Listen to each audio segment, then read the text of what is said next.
What is up, chocolatiers? Just got home from watching My Old Ass starring Aubrey Plaza. My Old Ass is about a girl named Elliott who wants to leave her little small town that she lives in, and she wants to go move to Toronto and just start a life out there, go to school, do whatever. And on her birthday, she basically she shrooms with her friends and stuff like that. And she gets high and she ends up seeing her old ass, literally, and that played by Aubrey Plaza. And basically, the whole film is her just kind of taking advice from her, learning, living. It's more like a coming of age story, and this movie worked for me, man. It's really really good. Coming off of the heels of Megalopolis, any movie would have looked like a 10 out of 10, but this movie actually is really good. This movie's actually really good. I was very excited for going into it. I remember the trailers a couple months ago, and I've been looking forward to this film. And this movie pulls at your heartstrings a lot. It's definitely one of those movies where when you go watch it, starts off kind of goofy. You're kind of trying to get into the mix of it, but after fully finishing it, I think that it's definitely going to be worth your while to go watch. I think you guys should definitely go check this film out. And so, I guess I just kind of want to get into the meat and potatoes of it. So the overall theme of this movie is kind of about taking chances, going out there and, setting your own path, not worried about the future, not worried about the past, worried about the now, how you feel now, what's going on now. And I think this movie just works.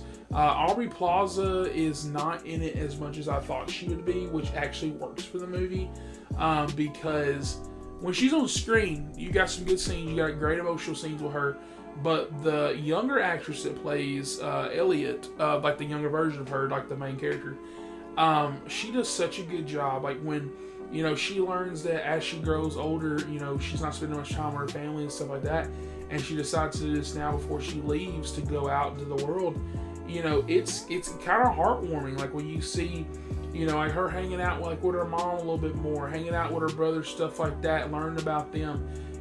That's why I say it pulls at your heartstrings a little bit. There's a lot of emotion in this movie, and for me, it just worked. I really thought that this movie, for the most part, was pretty damn good. I'm just sitting here thinking, I was like, dude, I want to see this again now. I want to see today. I think it's more of akin to kind of like an 8th grade if you've seen something like that, or I always forget it, Edge of 17. It feels like in those vibes, and it was just the small things in this movie that I liked. For example, there's a scene where she was golfing with her brother, and then they start talking about how she, for example, isn't really seen with him out in public, doesn't really do a whole lot of stuff with him, and how that makes him feel.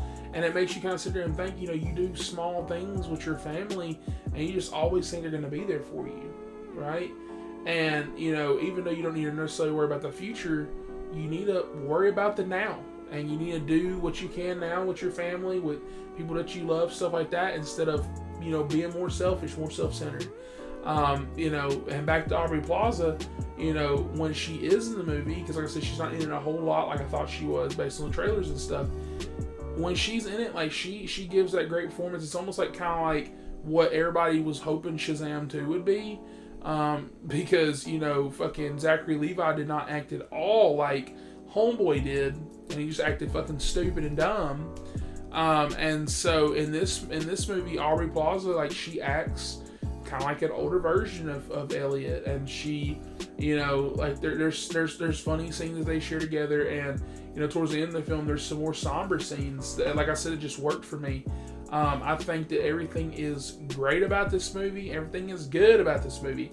I do wish that the movie was a little bit longer, and that's weird for me to say. Usually I'm always like, dude, cut 20 fucking minutes out of this shit. Like Megalopolis, cut fucking an hour out of that shit, by the way.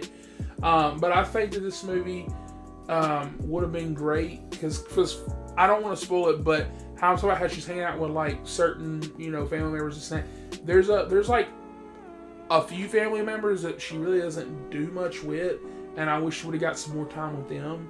But that's very minor. It's a very minor complaint. I'm going to give My Old Ass a 9.5 out of 10. I think that this movie is amazing. It's getting Mr. Chocolate Silver approval. You know, movies like this, it's hard to, I mean, it doesn't come a long way. Okay, people want to go watch their Beetlejuice 2. They want to go watch the sequel, prequel, whatever. This is an original film for the most part. I don't think it's based on a book or anything. It probably is. No, in Hollywood, it probably is. But so far, it's just original. And I think you guys should go out there and support it. It is very, very good. And it's definitely worth your time. It's better than Megalopolis. But what movie out? I mean, fuck, I even think Reagan's better than that. I ain't even seen Reagan. I think Reagan's probably better than Megalopolis. It's that fucking bad. Check that review out. Got it down there on the channel below. And with that, please like and subscribe for more. And I'll catch you guys on the next one. My number in your phone the other night, but I did not know this would work. Wait a minute, hang on. I love my popcorn. Movies, popcorn.